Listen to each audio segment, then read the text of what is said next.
Hey, what's up, y'all? This is your girl, Angie Stone. I know you can't really tell with these big blockers on, but I am here on OK Nigeria doing big things. Can't wait to see you guys. Hang in there. Come into my life, boy, I adore you. I need you, I need you. Come into my life, boy, I adore you. Let's do it, let's do it. Hello, I'm Lisa Marie of OK Nigeria TV, and tonight I'm joined by the soul diva herself, Mrs. Angie Stone. How are you this evening? I'm fine. How about yourself? I'm very well. Very good. Thank you for speaking with us today. Oh, thank you for just wanting to have some conversation. So you're performing tonight at the Indigo O2 in London. Is this your first time performing here? At the Indigo, yes, but not in London. I've been here quite a few times, and it's a great audience for me. You're excited about your performance tonight? Always excited to perform, especially in another country. It's always overwhelming to see the reception to your music. So your new single, Do What You Want to Do, what inspired you to write that track? Do What You Gotta Do is actually written by Iana Crawley, who is Sunday's Best Season 2 winner. Very good friend of mine came up to me in D.C. after she sang background and said, I wrote the song for you, Miss Angie. I'm like, okay, well, let me hear it. And you could tell that she was definitely an Angie Stone fan. Rich Girl, your new album, what kind of theme did you go with that? Because I heard that it was a continuation of your album from 2009, Unexpected.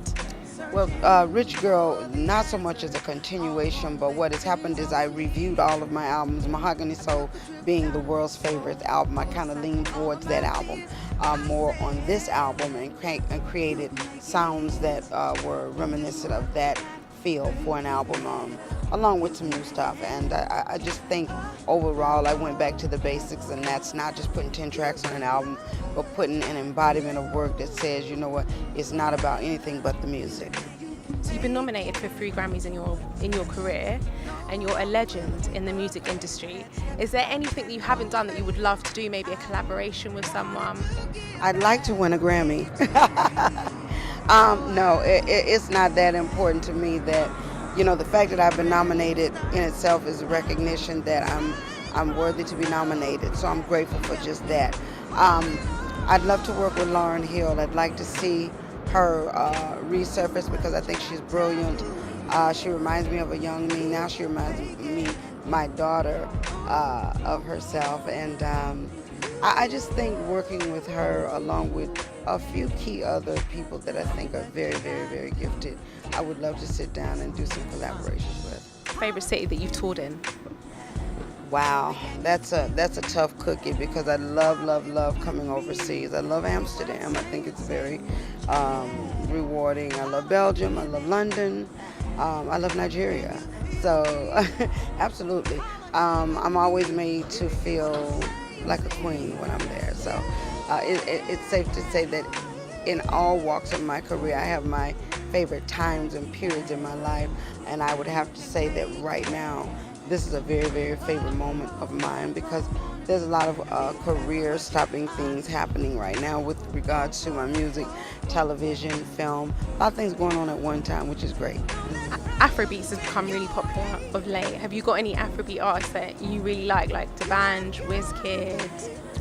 Well, I absolutely think Wizkid is off the chain. I haven't really gotten so engrossed in it. One thing I've never really done in my career being a songwriter is kind of propped myself to the radio. In order for me to stay fresh and relevant, I do listen, but I listen from a distance. And also we would like to know, when are you next going to be touring in London? Well, I'm going to be touring a lot sooner than later because what's happening with the first single, Do What You Gotta Do, and I'm saying it so that you guys can log on, check it out, go on iTunes, order it, the Rich Girl album, is I'm having an overwhelming moment with regards to how the public is starting to re-embrace Angie Stone. So I think the touring will definitely be before year's end, and if not, we'll structure a proper tour at the top of the year. Thinking about tomorrow, I'm wishing this day would pass. My problems weigh me down, but I know they will not last. Searching